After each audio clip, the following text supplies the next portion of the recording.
Sus fiestas y celebraciones muestran cómo es un pueblo, de dónde viene, qué es hoy y qué quiere ser en el futuro.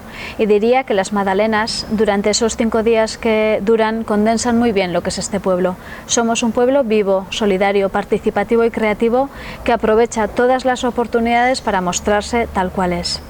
En Madalenas somos multitud, somos abrazos. Es sin duda la época del año en que la distancia social la hacemos más pequeña. Pero la pandemia nos obliga precisamente a la distancia social, evitar multitudes, relacionarnos con círculos reducidos de gente, usar mascarilla, no tocarnos. Hemos hecho un gran esfuerzo por cambiar nuestros hábitos y hemos visto que incumplir las normas sanitarias tiene consecuencias graves.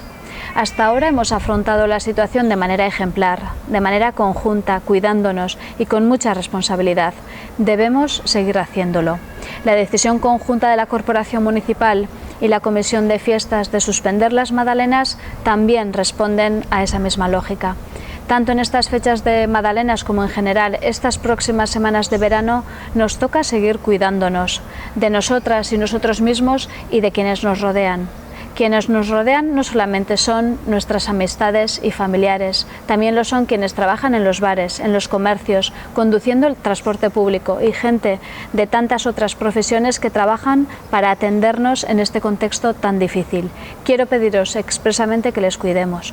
Todo esto no significa renunciar a disfrutar, a pasarlo bien, pero obviamente tenemos que adaptar nuestras formas de divertirnos al contexto porque así lo requiere.